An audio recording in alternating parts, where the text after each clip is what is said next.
La commune de la semaine. La commune de la semaine. La commune de la semaine nous emmène cette semaine à Nousvillers-les-Bitches, à quelques kilomètres de Volminster. Et à Nousvillers-les-Bitches, il y a une mère, Madame Glatt. Bonjour Madame Glatt. Bonjour tout le monde. Vous êtes une enfant du village.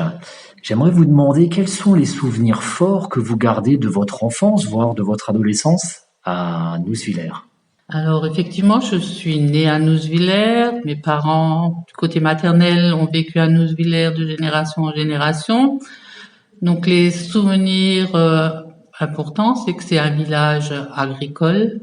Dans toutes les maisons, mais je dis bien toutes les maisons, il y avait des agriculteurs. Donc soit ils étaient juste agriculteurs ou ils étaient ils avaient un double emploi, ils allaient travailler à la mine et ils faisaient leur agriculture en rentrant, ou ils étaient maçons ou d'autres métiers, mais tout le monde avait son cheptel de vache et des chevaux.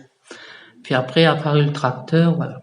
Après, un autre souvenir qui est nous avions pas l'eau au niveau des maisons, donc les bétails étaient toujours abreuvés au niveau de la fontaine. Donc chaque famille allait l'une après l'autre abreuver son troupeau de vaches au niveau de la fontaine, par exemple. Et j'imagine que le temps des moissons devait aussi être un grand moment. Le temps des moissons était un très grand moment. J'ai souvenir encore qu'on coupait le blé, on le mettait on disait des cochetes. C'était, en fait, on posait les bottes l'une sur l'autre, on couvrait avec un chapeau pour éviter que la pluie ne rentre dedans. Mais en fait, il restait les graines et donc, on ramenait ces différentes bottes à la maison, on faisait des gros tas et en septembre, octobre, il y avait une moissonneuse-batteuse qui passait d'une maison à l'autre. Un membre de chaque famille venait aider là où on moissonnait et en fait, on égrenait à ce moment-là la paille, on faisait la différence entre la paille et le grain. C'est un moment très fort de convivialité où au moment du repas, tout le monde partageait ce moment-là et où tout le monde était dans l'entraide. Est-ce que cet esprit d'entraide et de convivialité, vous le retrouvez encore dans le village que vous dirigez depuis un peu plus de 6 ans maintenant? Tout à fait, c'est la raison pour laquelle j'affectionne particulièrement ce village. Je pourrais par exemple citer ce qu'ils appellent en ville les jardins partagés. Nous avons un terrain qu'un agriculteur nous laboure, nous entretient et il y a une dizaine de familles qui partagent ce lopin de terre pour planter les pommes de terre, les carottes, les potirons et chacun y va. Et les moments des récoltes sont toujours des moments d'échange qui sont relativement chaleureux.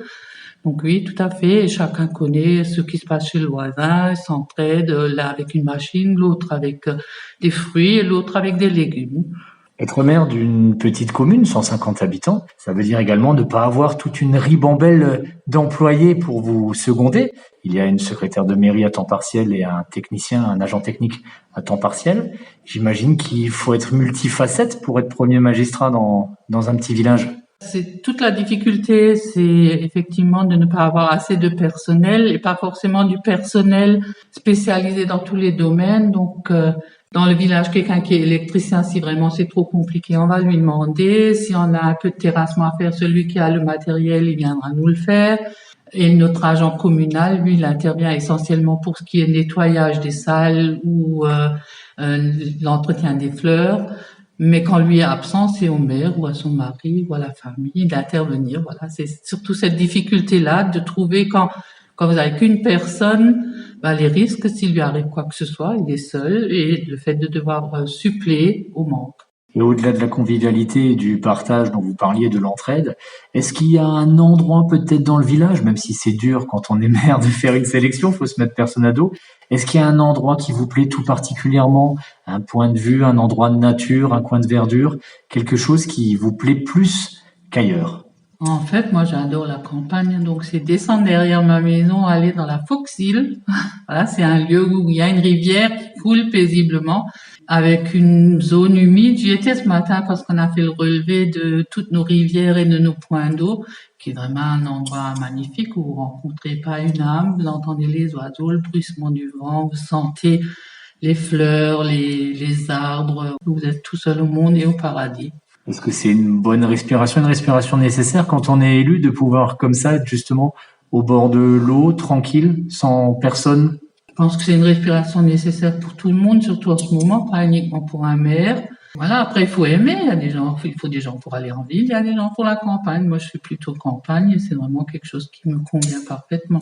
Respirons ensemble du côté de Nouzviller-les-Beach cette semaine dans la commune de la semaine. Merci beaucoup, Madame Glatt. Merci à vous.